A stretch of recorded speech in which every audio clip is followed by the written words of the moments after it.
En Derecho es un programa con objetivo social que investiga los casos y los pone a discusión delante de profesionales especialistas. En ningún momento el Canal TRO se compromete a prestar el servicio profesional de tipo legal que el caso requiera.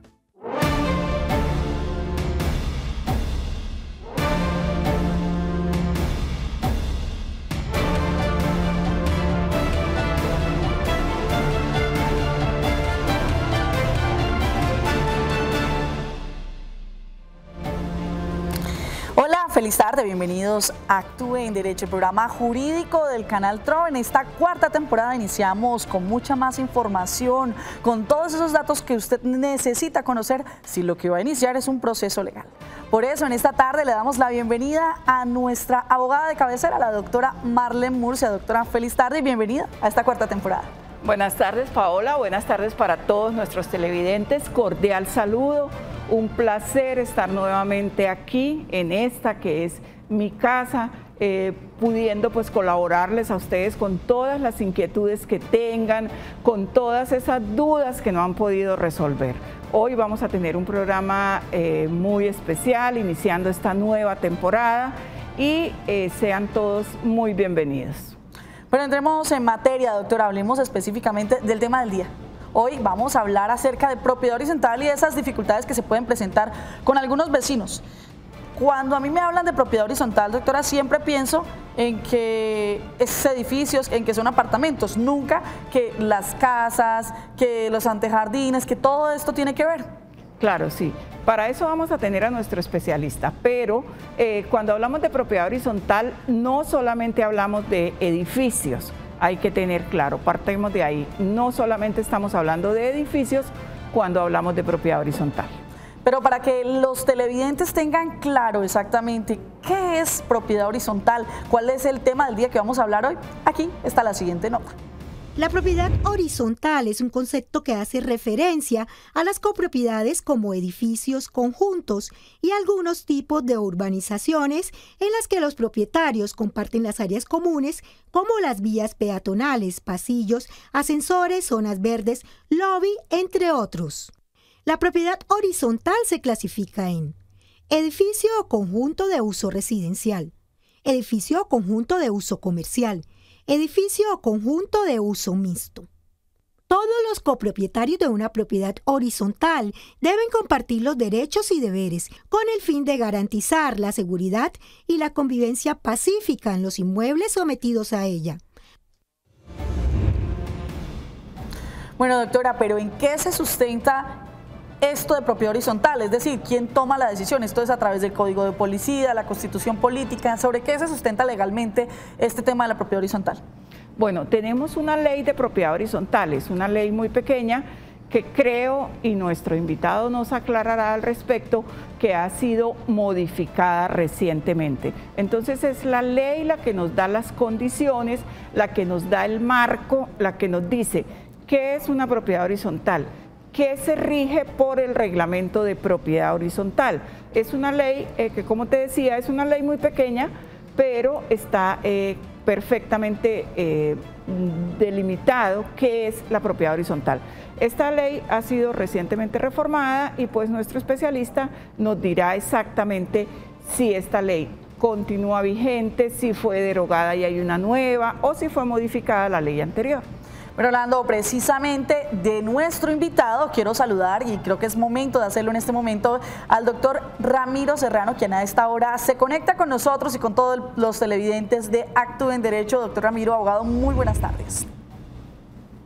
Muy buenas tardes para todos, un saludo a Paola, a la doctora Marlene, de nuevo acompañándolos en su programa. Vi el inicio del programa y quisiera aumentar algunas situaciones. Podemos encontrar cementerios en propiedad horizontal. No es solo lo residencial, no es solo lo comercial o lo mixto, sino existen unas variables a nivel de propiedad horizontal, como les decía actualmente, como es el caso de centros industriales, de lo que son cementerios que pueden ser propiedad horizontal. ¿Hay posibilidad de colocar eso? ¿De dónde nace la propiedad horizontal? La propiedad horizontal nace específicamente de una licencia urbanística de visto bueno de propiedad horizontal. Teniendo esta figura se protocoliza bajo una escritura pública y generando la escritura pública entramos a que nazcan esas sobre una comunidad especializada, unidades privadas específicas conformándose lo que la ley desde 1948 ha establecido la propiedad horizontal. Como decía acertadamente la doctora Marlene, la propiedad horizontal está regida por una ley especial que es la ley 675 del 2001 y ha tenido muchos cambios, no solo el que surgió últimamente que presentó el gobierno para favorecer las viviendas BIPA y BIS menores de 5 unidades, donde les dejó unas figuras más laxas sencillamente por la estructura que estas unidades tienen. Entonces la exoneró de la rigidez que había en el pago de expensas comunes y como la forma de tomar algunas decisiones, como varios tipos de figuras, pero solo entran para viviendas de interés BIPS menores de 5 unidades. Eso es lo que hay que entender. Cambios han tenido la ley y han tenido varios. Vemos unos que han sido por leyes reglamentarias colaterales, como vemos en el caso de las asambleas no presenciales con el decreto 398 del 2020. Vemos la figura sobre la toma de decisiones en el manejo de conjuntos residenciales, que fue un fallo de la Corte. Han habido modificaciones individuales respecto a esto. Abogado, en este momento tenemos un caso que nos ha llegado a Actúe en Derecho, a nuestra producción, y queremos exponerlo. Esta es la primera parte de este caso para que tengamos un poco de contexto en lo que los televidentes nos están enviando en este momento. Les recuerdo nuestra nueva línea 310-22-23-241. Esta nueva línea usted podrá comunicarse a través de ella, a través de WhatsApp. También lo podrá hacer, doctora Marlene, a través de nuestra línea fija. De nuestra línea fija, sí, también si quiere que hablemos voz a voz, 648-4820. Estamos listos para recibir sus llamadas. También lo podemos hacer, recuerden, a través de nuestras redes sociales. Vamos con nuestro primer caso, doctor Ramiro Serrano. Bueno, nosotros compramos la vivienda en el año 2019, pero durante 3 años la tuvimos arrendada. Vinimos a habitarla en el año 2012. En ese momento observamos que en el sector había muchísima inseguridad, muchísima delincuencia, había habido muchos robos al interior de las viviendas. Y también pudimos observar que el 90% de las viviendas del barrio y de nuestra cuadra tenían construida su verja de seguridad. Por tanto, nosotros decidimos realizar esta obra.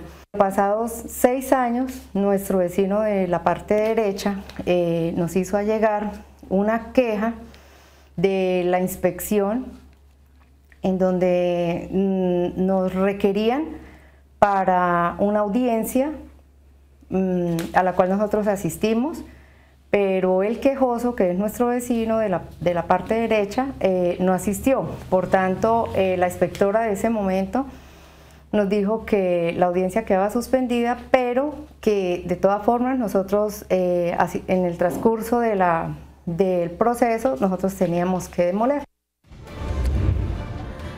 Bueno, abogados, esta situación se presenta en algunos barrios, lo que les hablábamos inicialmente. Cuando me dicen propiedad horizontal, por lo general uno dice, bueno, son apartamentos, son edificios, pero en los barrios, en las urbanizaciones, de pronto uno no tenga este problema. Este caso lo expone una televidente. ¿Qué les decimos a ella, doctora Marlene?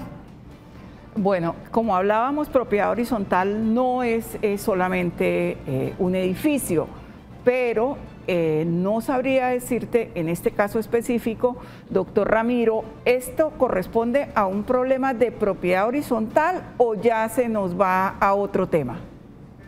Exacto, doctora Marlene, muy clara su apreciación. Nos estamos encontrando hacia la violación de violaciones urbanísticas. Es necesario que todos los oyentes entiendan que toda construcción debe tener una licencia que soporte dicha situación. Las licencias son de carácter público. Cuando nosotros hacemos construcciones adicionales sin los permisos legales, o cambiamos el uso de la vivienda, estamos entrando en una figura que precisamente se encuentra en la Ley 810 del 2003 sobre violaciones de normas urbanísticas. Es claro entender que estas sanciones son por metro cuadrado de área construida. Puede que le hayan dado la autorización el administrador o cualquier ente, pero se requiere generar una licencia cuando nosotros generamos una adición a los planos construidos. Eso se requiere una licencia que es llamada licencia de modificación. Lo más seguro para el oyente es que al haber construido sin la respectiva licencia le exijan la demolición y puede ir acompañada de una multa ante las autoridades. Es necesario aclarar que con el antiguo Código de Policía y Convivencia Ciudadana era muy difícil hacer este tipo de reclamaciones. Hoy, afortunadamente, al generarse en este código un capítulo especial sobre sanciones urbanísticas, hoy los inspectores pueden imponer este tipo de sanciones. Bueno, es tiempo de empezar con nuestros televidentes, de la participación de ellos en este programa, y a esta hora nos saluda la señora Ana Ortiz desde el barrio Claveriano hacia el norte de Bucaramanga. Señora Ana, muy buenas tardes y escuchamos su inquietud. Buenas tardes, doctora Marlene, buenas tardes, doctor, buenas tardes la niña que está ahí. Cuéntenos, señora Ana. Buenas tardes, doctora Marlene, buenas tardes, doctor, la niña también que está ahí. El problema mío es el siguiente, doctora y doctor. Yo hace 13 años invadí una casa aquí en el barrio Claveriano Norte. Resulta que yo tuve una conciliación con el dueño hace 8 años y no llegamos a ningún acuerdo porque yo no acepté que la casa era de él. La casa es del Invisbú. Él no la ha pagado. La casa está sin apagar. Yo ya le he hecho reformas a la casa y ya voy para el segundo piso. En este caso yo quiero saber si la casa, ya puedo yo hacer papeles para la casa o no. Según tengo entendido, la casa la recuperó el Invisbú. Entonces yo estoy inquieta por eso. Entonces quiero que la doctora y el doctor me orienten sobre qué posibilidades tengo yo sobre el derecho a la casa. Tengo entendido que después de 10 años la casa ya le pertenece a uno. Yo soy la que le he hecho reformas, he pagado servicios y la puse al día. Abogados. Gracias. Doctor Ramiro, creo que se le están saliendo del tema o su merced conoce también de esto. Bueno, aquí parece que estamos frente a un tema de prescripción adquisitiva del dominio. Sí, perfecto. Prescripción adquisitiva del dominio. De las formas de adquirir el dominio encontramos la prescripción ordinaria o extraordinaria. Es muy difícil darle un concepto al oyente sobre el término en un momento dado para iniciar la respectiva acción judicial. Si existe un justo título y hay buena fe, podemos transcurrirlo en 5 años, y si falta alguna de las dos, la prescripción tiene que alegarse a los 10 años. Pero en este momento, así fueran 50 años, todavía no tienes la propiedad. Toca iniciar un proceso que se llama precisamente proceso por prescripción adquisitiva de dominio y poder reclamar ante un juez la titularidad de dicho bien.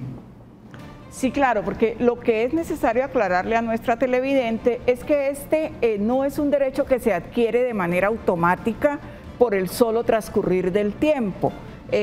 Sí, el tiempo es el que le dice a la persona que tiene ese bien en posesión si lo puede adquirir o no, pero no lo adquiere de manera automática. Usted necesita contratar los servicios de un profesional del derecho para que inicie el proceso.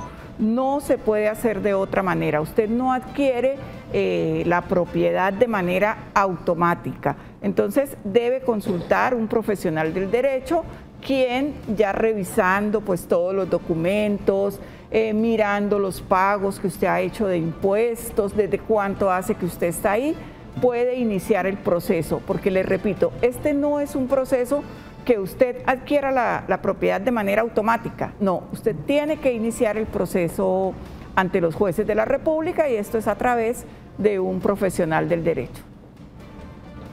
Bueno, les recordamos a nuestros televidentes las líneas que están abiertas en este momento para que participen de su programa Actúe en Derecho. Recuerde, 310-2223-241 a través de nuestra línea fija 648-4820 y a través de nuestras redes sociales. Vamos en este momento, son las 12:15, vamos a Carlos Eduardo, en este momento tenemos una llamada. Carlos Eduardo desde Bucaramanga nos está llamando. Carlos, muy buenas tardes, ¿cuál es su inquietud? Buenas tardes, señorita, hágame un favor. Buenas tardes a la doctora Marlene y al doctor. ¿Aló? Sí, señora, sí, le escuchamos. Resulta que me salgo del tema que ustedes están tratando, pero tengo un afán y necesito que me colaboren. Resulta que tengo una casa en arriendo, hace 4 meses no me pagan y resulta que no me contestan el teléfono. A mediados de diciembre se fueron los señores por allá para la tierra de ellos y esta es la hora y no me contestan los teléfonos, solo dejaron los cutis y hace 4 meses no me pagan. ¿Qué podría hacer yo? ¿Qué hago? No sé, es mi sueldo y ando grave. Bueno, abogados, ¿qué le respondemos a nuestra televidente que en este momento pues nos traslada su inquietud? Doctor Ramiro, ¿qué puede hacer la señora con los cutes que le dejaron? No, mira, como yo no me puedo tomar decir, hay una figura que es el abuso del derecho por sus propias razones. Yo no puedo ir a tomar la casa sino con autorización del que tiene la tenencia del inmueble. Es muy riesgoso porque el día de mañana pueden terminar diciendo que habían lingotes de oro y se va a meter en un problema grave la oyente. Obligatoriamente tiene que iniciar un proceso de restitución de inmueble arrendado y acelerarlo lo más pronto posible, manifestando el desconocimiento y el vacío de la casa para acelerar precisamente el proceso en sí. Pero eso, el único camino es un proceso de restitución de inmueble, ya que no puede tomar posesión de algo que está en uso por autorización del mismo propietario. Muy bien, pero continuando nosotros con este tema de propiedad horizontal, ya resuelta esta duda de nuestra televidente, hay una segunda parte de este caso, hay una segunda parte de este conflicto que tiene pues nuestra televidente. Vamos a escuchar qué sucede, qué sigue sucediendo, cómo se desarrolla esta situación. La inspectora, al decirnos que nosotros sí teníamos que demoler porque nosotros sí habíamos sido denunciados por un vecino, pues eso nos ha causado conmoción porque nos vemos totalmente vulnerados en nuestro derecho de igualdad. Un derecho a que si los demás pueden tener su verja de seguridad y garantizar para sí y sus familias la seguridad, ¿por qué nosotros no? Además, la vivienda consta de un área construida de 75.84 metros cuadrados. Y desde esa actualización de Agustín Codaxi, a nosotros nos están cobrando el impuesto sobre un área construida de 80 metros cuadrados. ¿Por qué? Porque ellos pasaron y pudieron observar el exterior de la vivienda. Entonces, a partir de ese momento, el área construida sobre el recibo del impuesto predial fue aumentada. Bueno, abogados, aquí sí surge una inquietud, o sea, ya habla de que ya se le hizo una visita, ya, digamos, entes que ya les han regulado, le vienen diciendo, venga, bueno, como esto hace parte de su propiedad, pues le subimos un poco a sus servicios, le subimos un poco al impuesto, que es lo que habla. De esta manera, ¿ya no sería, digamos, algo más legal o algo más a favor de ella? Doctor Ramiro. A ver, es que estamos confundiendo, aunque la pregunta es más de derecho urbano, voy a explicarla por mi especialidad. Voy a intentar ser muy sencillo le pido especialmente disculpas a la doctora Marlene como colega, pero voy a ser muy coloquial en la expresión. Hay unas figuras que se llaman en derecho, cuando se va a adelantar las licencias, que son los aislamientos. Hay que generar un aislamiento posterior y un aislamiento anterior. El antejardín es un aislamiento. es una propiedad, es parte de la propiedad privada. Al ser propiedad privada, obligatoriamente, se debe pagar impuestos sobre eso. Lo que pasa es que ese antejardín no se puede construir. El Consejo de Estado ha sido muy claro en decir que en los antejardines, es decir, estos aislamientos, tienen una función pública, pero son de carácter privado. Entonces, una cosa es la propiedad, otra cosa son los usos que se le pueden dar a la propiedad, y otra cuestión es el valor que uno debe cancelar por una unidad inmobiliaria. Entonces, no podemos involucrar los tres elementos porque haríamos inmediatamente un salpicón. Son tres figuras totalmente diferentes. Perfecto, por eso es que no se puede decir que porque ya esté ya pagando, ya sea eso como a favor o de alguna manera se legalice eso de arbitrariedad que se cometió. Y ahí yo tengo una pregunta. Ahí se está haciendo invasión del espacio público, porque si no se encuentra en sus escrituras, ha de ser que esa parte de esa verja o de ese antejardín, como lo llaman, es el espacio público. No, esa es la diferenciación, Paola. Okay. Eso sí está dentro de la propiedad, dentro de la delimitación sí se encuentra, ¿sí? Dentro de la carta catastral.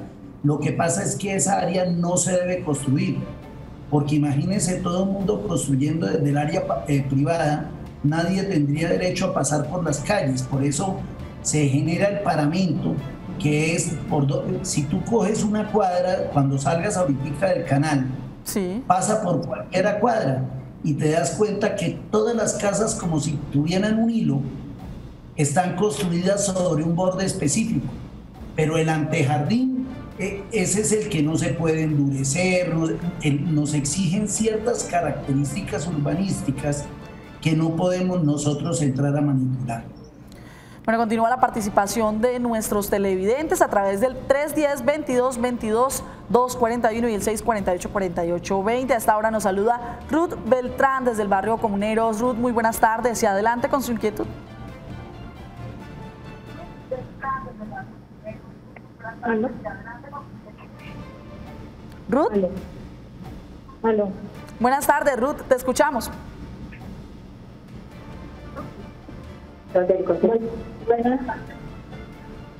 Buenas tardes. Sí. ¿Cuál es la inquietud que tienes en este momento para el programa Actúa en Derecho? Buenas tardes, sí, es que es para preguntarle, buenas tardes, mi nombre es Rocío Caicedo. Sí, Ruth. Preguntarle al doctor, hoy que es tan famoso lo que es el alquiler por día de apartamentos que están bajo propiedad horizontal.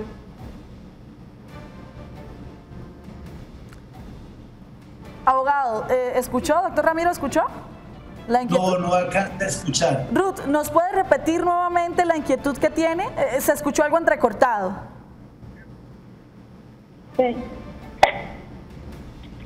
Sí, buenas tardes. Es para preguntarle al doctor, hoy en día que es tan famoso el alquiler por días en esas plataformas Airbnb, Booking, ¿debe estar consignado en la propiedad horizontal que se permite hacer esto?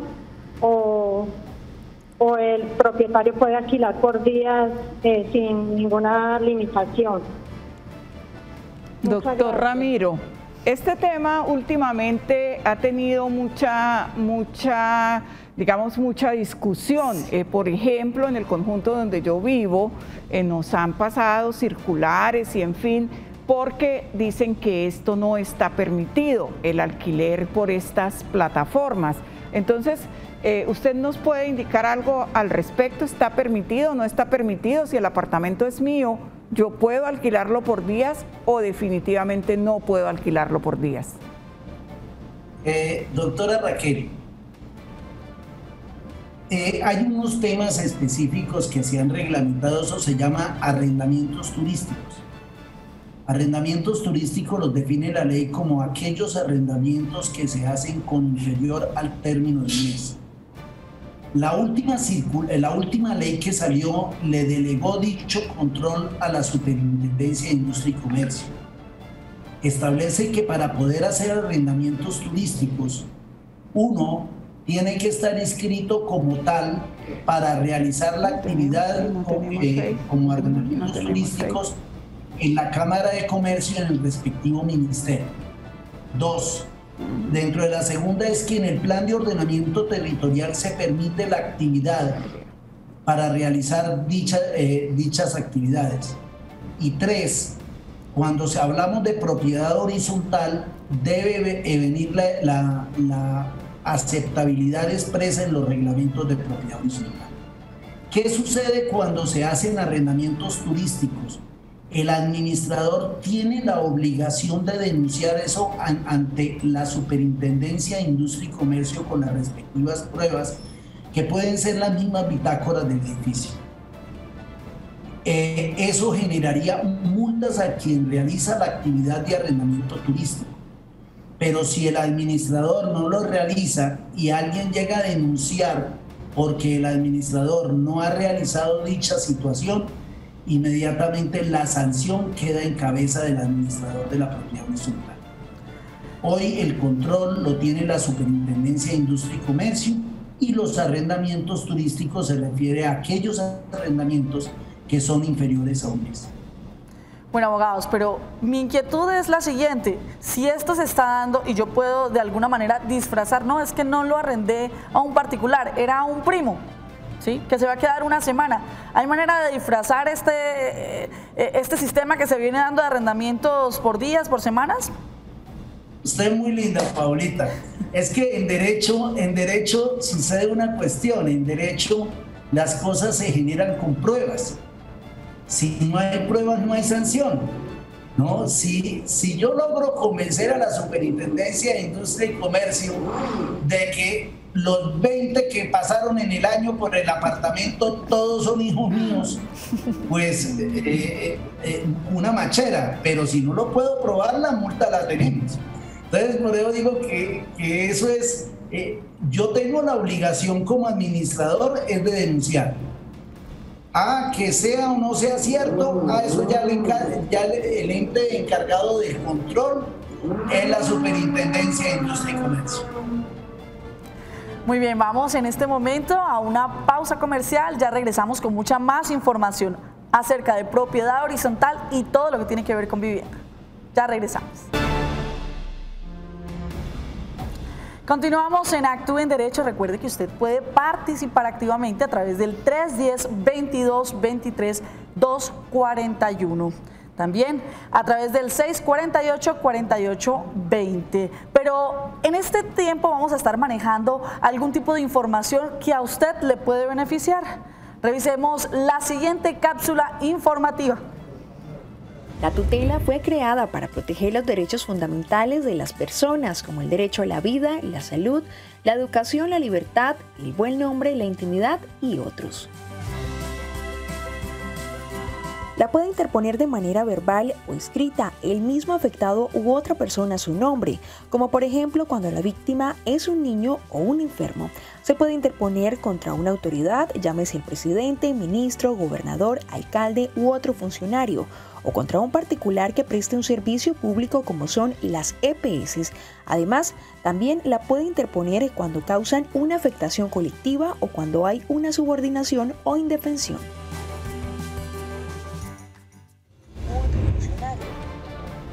Si usted no sabía que era una tutela, esperamos que con estas cápsulas les vaya a quedar claro. Recuerde que estas y toda la información que emitimos aquí a través de Actúe en Derecho será colgada en la página del Canal TRO. Puede ingresar a www.canaltro.com. Doctora Marlene. Bueno, un cordial saludo para las personas que en este momento se empiezan a conectar a través de Facebook Live. De ahora en adelante, todos los días vamos a estar conectados en esta plataforma, entonces por aquí también esperamos todas sus inquietudes. Sean también bienvenidos nuestros televidentes a través de Facebook Live. Bueno, y vamos a conocer el desenlace de este caso que hemos venido presentando a lo largo del programa para que conozcamos cuál puede ser la postura o qué viene detrás de este caso en Actúe en Derecho. Y en dado caso de que la autoridad, en este momento la inspección encargada de estos temas, durante el proceso nos dice que tenemos que demoler, ¿qué pasaría con el 90%, 95% de las viviendas que tienen su antejardín construido? Pues sería una violación al derecho de igualdad, porque somos igualmente responsables ante la ley de nuestros derechos como también de nuestros deberes. Entonces, si nosotros tenemos que responder por la devolución de este espacio público al municipio, ¿los demás no lo son? Bueno, abogados, aquí tenemos este tema y es que ella no es la única que ha hecho esta reja o esta edificación. Hay más, como lo asegura ella, abogados, por derecho de igualdad, si ella tumba su reja, ¿los demás también tendrían que tumbarla o cómo sería esta situación? Los escucho a los dos abogados. Bueno, doctor Ramiro. Bueno, a mí a veces me dicen, ala, pero es que resulta que la norma, lo mismo que está planteando la señora, es que resulta que la norma me la aplican a mí, pero resulta, o dicen, a mí nunca me la han aplicado. Usted puede decir, doctor, que eso es ilegal, pero a mí pasa la policía, pasa el inspector, pasa, y nadie dice, ni ha dicho nada. Entonces yo les digo una frase, es porque usted no tiene enemigos. El día que tenga el enemigo, téngalo por seguro de que le hace tumbar lo que usted está construyendo ilegalmente. Entonces lo que pasa con la señora es que en realidad el que denunció fue el vecino. Si ella quiere hablar del derecho a la igualdad, pues tendría que denunciar a los que hicieron la verja y todos tendrían en un momento dado que tumbar todos la verja. Oh, doctor, o sea, ya no hace esto. Sí, perdón. No podemos decir que la inspección está incumpliendo porque me están aplicando la ley a mí. No, hubo un denuncio y precisamente pues ella debería colocar el denuncio por las otras que en un momento dado están afectando. Puede que mis palabras sean demasiado rudas, pero yo estoy hablando con sinceridad, no puedo echarle algodón a lo que no puedo echarle algodón. La realidad es que el requerimiento existe y precisamente van a requerir a todo el que haya hecho infracciones urbanísticas. Ahí ese punto quería llegar. Si ella no denuncia a sus vecinos, definitivamente a la que le corresponde es a ella, porque a ella sí la denunciaron. Así las cosas, doctor Ramiro. Así las cosas. Bueno, tenemos en este momento un televidente que también quiere exponer su caso a través del 310-22-23-241. El señor es Alberto Ortiz y se comunica con nosotros a través desde el municipio de Bucaramanga. Don Alberto, buenas tardes y cuéntenos cuál es la inquietud que tiene en este momento.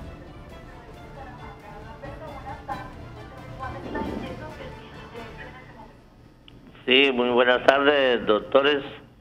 Un saludo muy cordial y gracias por el programa tan maravilloso. Lo escuchamos, don Alberto. ¿Qué inquietud tienen? Sí, lo que pasa es que nosotros estamos viviendo acá en Campo Madrid. Sí, la inquietud es que nosotros vivimos aquí en Campo Madrid de unas viviendas que nos dio el gobierno. Y entonces, según dicen que nosotros tenemos que esperar 10 años para poder vender. Entonces, como ha habido muchos inconvenientes en los apartamentos con la gente, en realidad pues estamos mirando la forma de que la mayoría quieren arrendar. Entonces la cuestión es, ¿podemos arrendar o podemos vender o qué podemos hacer sobre eso, señores abogados? Bueno, yo conozco un poco de esa situación. Más que yo, doctor Ramiro, más que yo conoce de esa situación, así que cuéntele a nuestro televidente. Lo que sucede es que esos son viviendas VIPA, que precisamente en el gobierno de cuando estaba que fueron dadas precisamente en forma gratuita y algunas con un subsidio muy amplio. se elaboraron en una cláusula condicional, porque la finalidad era que las personas que no tenían vivienda mantuvieran la vivienda y elaboraron dentro de esas cláusulas condicionales otras, como que no se podía poner en arriendo. Otra característica es que no se podían atrasar en más de 3 expensas comunes de administración. Elaboraron unas cláusulas condicionales que si las incumplen, la donación o el subsidio que dio el gobierno le es quitado. Es una cláusula condicional y al ser una cláusula condicional le dice que en 10 años usted tiene que vivir allá, porque no sería lógico que el gobierno elaborara subsidios para darle vivienda a aquellas personas que no tienen, ¿sí? Y estas personas lo tomaran para arriendo. Estaríamos violando totalmente el principio del subsidio de vivienda por parte del Estado. Se convertiría en un negocio de unos, precisamente. Entonces esa cláusula condicional toca obligatoriamente cumplirlas, o cuando llegue una supervisión del ministerio, hoy el Ministerio de Vivienda o lo que es el INVISBU en la ciudad de Bucaramanga, y ven que en realidad no se esté utilizando, le pueden quitar en un momento dado el subsidio que precisamente le había prometido el gobierno. Bueno, vamos también con mensajes que nos dejan nuestros televidentes. Esperamos que a nuestro televidente le haya quedado claro el tema. Y vamos con otra inquietud que a esta hora a través de Facebook Live nos escriben nuestros televidentes, y Sonia Vega dice: por favor, ¿nos pueden dar orientación de cómo realizar la Asamblea General de Propietarios en esta época de confinamiento? Doctor Ramiro, creo que ahora sí le llegó una pregunta, ahora sí va a estar su merced, como se dice, en su salsa. Bueno, entremos a mirar. Las reuniones no presenciales están establecidas en el artículo 42, 43 y 44 de la Ley 675 del 2001. Dentro de una de las exigencias para hacer reuniones no presenciales, el artículo 44 decía que debía haber, abro comillas, participación de los copropietarios. Ese término de participación es lo que ha generado un poco de problema, porque dicen que si participar es que le participen o porque tiene que hablar en las reuniones. Sobre eso ya se ha pronunciado ya varias veces tanto el Ministerio de Vivienda como de Industria y Comercio, al decir que la participación va establecida es va canalizada especialmente es en el caso de que se cite a las personas a la asamblea. Para no enredar la pita, esa duda viene del Código de 1971 del Código de Comercio, que en esa época la única tecnología para hacer reuniones no presenciales era el fax. No, ni siquiera el fax, era el telex. Entonces era lógico que hubiera participación de todas las personas que asistían a dicha reunión. Pero ante esa duda surgió el decreto 398 del 2020, repito, decreto 398 del 2020. En este decreto establece que las reuniones no presenciales, ¿no?, requieren el mismo quórum de las reuniones presenciales. Entonces, hoy no hay diferenciación entre realizar una asamblea presencial a una no presencial. Entonces, teniendo en cuenta el decreto de emergencia sanitaria en que se encuentra el gobierno, más las normas de protocolo establecidas en el decreto 1303 del 2020 emitido por el Ministerio de Salud, es necesario hacer la aclaración que es muy difícil hacer una reunión presencial. Primero, porque tiene que haber distancia entre las personas de 2 metros. Tiene que acondicionarse con normas de bioseguridad. No pueden existir más de 50 unidades dentro de la asamblea, porque o si no entraría a ser aglomeración, como lo dice el 1003. Sí. Entonces eso ha llevado a una situación que considero a mi criterio que las asambleas este año tendrán que hacerse en forma virtual, como se tuvieron que hacer en el año 2020. Sí, doctor Ramiro. No sé si ahora sí quedó claro Intenté ser muy didáctico, pero no sé si quedó claro perfectamente claro, doctor Ramiro. Y pues es una inquietud que tienen nuestros televidentes, pero recordemos que aún estamos en pandemia, recordemos que estamos en otro de los picos de la pandemia, que ya no sabemos cuántos picos son, pero estamos en pico de pandemia, entonces hay que propender por la distancia, el distanciamiento social, el uso del tapabocas, la careta, en fin, entonces las administraciones tienen que adecuarse, tienen que implementar las nuevas tecnologías y tienen que hacer las asambleas, pero como decía el doctor Ramiro, de manera virtual. En esto han estado un poquito quedados, la verdad, los administradores. Las administraciones no todas han implementado ya las asambleas virtuales, pero toca. La nueva realidad nos dice que tenemos que acogernos a la virtualidad. Bueno, continuamos con la participación de nuestros televidentes. La señora Inés desde el barrio La Concordia tiene una inquietud para nuestros abogados. Señora Inés, muy buenas tardes y bienvenida a Actúe en Derecho. Buenas tardes, doctores. Para comentarle una cosita, es que hace unos 20 años vengo pagando impuestos por unas mejoras que construí dentro de un lote del gobierno, pero resulta que yo soy la celadora de ahí y ahora en estos meses me quieren que tengo que desocupar. Estoy en problemas, ¿qué debo de hacer? Bueno, abogados, ¿sí lograron escuchar la inquietud de nuestra televidente? Doctor Ramiro, la señora dice que ella es la celadora de un lote del gobierno y que ella construyó unas mejoras y que ahora le dicen que se tiene que ir. ¿Qué puede hacer? Ella dice soy la celadora, pero no nos dice si tiene un contrato. Supondríamos que tiene un contrato. ¿Qué podría hacer nuestra televidente? A ver, si hay mejoras sobre un inmueble ajeno, el Código Civil establece que se puede repetir sobre las mejoras que ha realizado una persona sobre un bien ajeno. Lo que pasa es que, como dice la doctora Marlene, es muy cierto, tendría que ver qué tipo de contratación tenía la persona y qué condiciones dice ese contrato, antes de en forma apresurada dar un concepto, y tiene toda la razón la doctora Marlene. Tendríamos que ver primero el contrato, pero si se hizo las mejoras con la aquiescencia del contratante, pues en realidad tiene derecho a hacer la reclamación de dichas mejoras.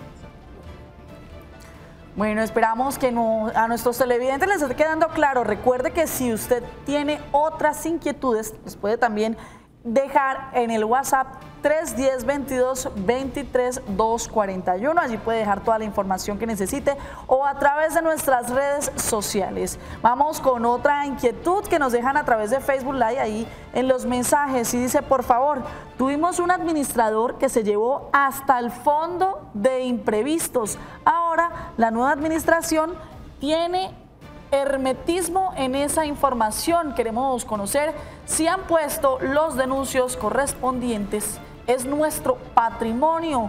¿Y cómo hacer para que nos den toda la información? Doctora Marlene, ¿qué le podemos decir en este momento a los televidentes respecto a esta situación que se viene presentando? Doctor Ramiro, este administrador abusó y parece que se llevó hasta el nido de la perra, doctor. ¿Qué le podemos decir a nuestra televidente? A ver, el artículo 37 y el artículo 53 de la ley 675 dicen que los órganos que tienen control sobre el administrador es la asamblea y el consejo de administración. Ellos son los encargados de cumplir con las rendiciones de cuentas respectivas. Entonces, a veces el realizar una auditoría por parte de los copropietarios, nos encontramos en una figura que se llama falta de legitimidad en la causa por activo. De ahí que, pero sí el copropietario tiene derecho a recibir las informaciones respectivas sobre determinadas situaciones que se generan en la persona jurídica. Yo le aconsejaría al oyente que utilizara el derecho de petición como una herramienta establecida en el artículo 23 de la Constitución Nacional, y en caso de que no le sea contestado dentro del término legal, acudir a la tutela para el cumplimiento de dicho mandato. Muy bien, recuerde, a todos los televidentes pueden comunicarse con nosotros a través de nuestras redes sociales. Tenemos otro mensaje, abogados, de parte de nuestros televidentes. También tenemos este mensaje de Chile. Dice, ¿en qué momento pueden delegar a un abogado externo cobrar deuda de administración vencida con interés si el propietario tiene interés de hacer acuerdos de pago? Porque en principio no se hace como el administrador el acuerdo de pago. ¿Por qué no se hace en principio el acuerdo de pago? Shirley, ¿qué le decimos, abogados, a nuestra televidente virtual también a través de Facebook Live, Shirley Carrero? ¿Qué le decimos, abogados? Doctora Marlene, doctor Ramiro. El artículo 51 de la ley 675 del 2001 establece que es una obligación de la administración iniciar el cobro jurídico en el pago de expensas comunes, y hago la claridad, sin permiso de nadie. Él tiene el derecho y tiene por ley la obligación para evitar que las expensas prescriban para ser reclamadas en un futuro. En cuanto al pago de intereses, la ley establece que se debe cobrar 1.5 veces el interés corriente bancario. En caso de cualquier descuento, deberá ser autorizado por la Asamblea General de Copropietarios. Un consejo práctico que se le genera tanto a las copropiedades como a los consejos de administración como al administrador es que tengan un manual de cobro de cartera. Mire, yo les tomo a ustedes un ejemplo sencillo. Ustedes se pueden atrasar en el pago de la luz y del teléfono, pero el del gas no. ¿Por qué? Porque usted sabe que al siguiente día le cortan el gas y le tocó pagar la instalación. Lo mismo debe ser con los manuales de cartera en las propiedades. Fíjese que de pronto están hablando mal del pobre administrador, y el pobre administrador de pronto está haciendo un recaudo de cartera él inocentemente individual. Veo que en ese conjunto no hay un manual de cartera. Si el administrador tiene un manual de cartera y dice a los 60 días, 90 días hay que mandárselo al abogado, pues a los 90 días tiene que enviarlo, si no él es el que está incumpliendo. Pero fíjense que están diciendo que tienen intereses y que no tienen intereses. Con la persona deudora y todo eso. Eso se subsana cuando tenemos nosotros un manual de cartera que sea exacto, porque es la única forma de poder limpiar esas malas imágenes que muchas veces se hacen los administradores, perdónenme la expresión, por ser buenas papas, ¿no? Eso no, uno tiene, el que es administrador es un gerente inmobiliario. Exacto. Y por tal razón hay que intentar manejar las cosas con procedimientos respectivos. Exacto, también es responsabilidad de nosotros, los que vivimos en estas propiedades, estar pendiente de todo este tipo de situaciones y no delegar solamente en el administrador este tipo de situaciones. Vamos a una pausa comercial. Abogados, sigan ahí, tómense un cafecito mientras tanto y ya regresamos con más información de Actúe en Derecho.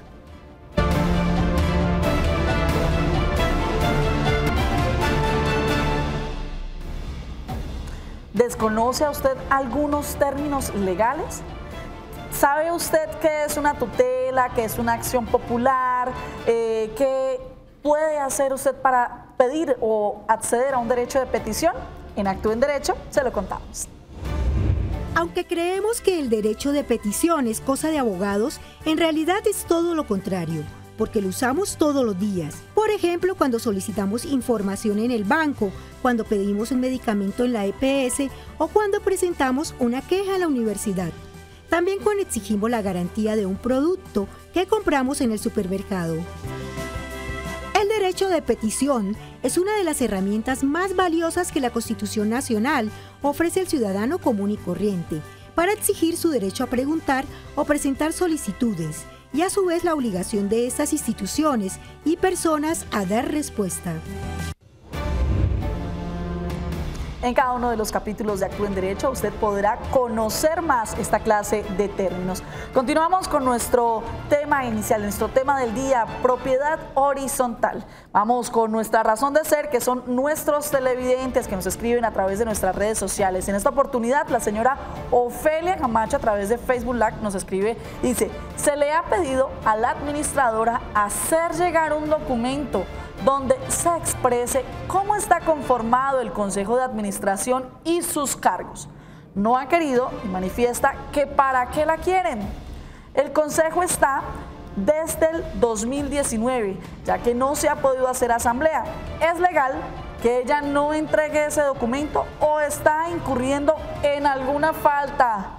Abogado Ramiro Serrano, doctora Marlene Murcia, ¿qué le decimos a esta televidente que tiene una duda bastante grande acerca de lo que está sucediendo en su propiedad? Doctor Ramiro, su salsa nuevamente. Mire, es tan oportuno el programa, le digo una cosa, Paola, que el tema anterior lo solucionó, los derechos de petición. Es que fijémonos, el mismo programa le dio la solución antes de que lanzara la pregunta.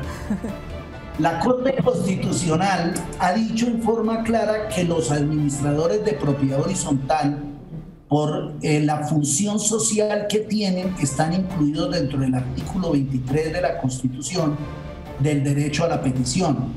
Tienen la obligación de contestar. Si no contesta, se impone la tutela y sobre la tutela le exigirán en un momento dado contestar. Y si no contesta, se pide el desacato y termina siendo un arresto y una multa. Yo conozco muchos administradores que caprichosamente han querido no contestar los derechos de petición y terminan con arresto de 2 o 3 días por orden de los jueces. Bueno, doctora Manuel, acerca de este tema de propiedad horizontal y de estos casos que nos vienen exponiendo nuestros televidentes a través de las llamadas telefónicas, a través de los mensajes que dejan en WhatsApp, ¿qué les podemos decir finalmente a todos nuestros televidentes?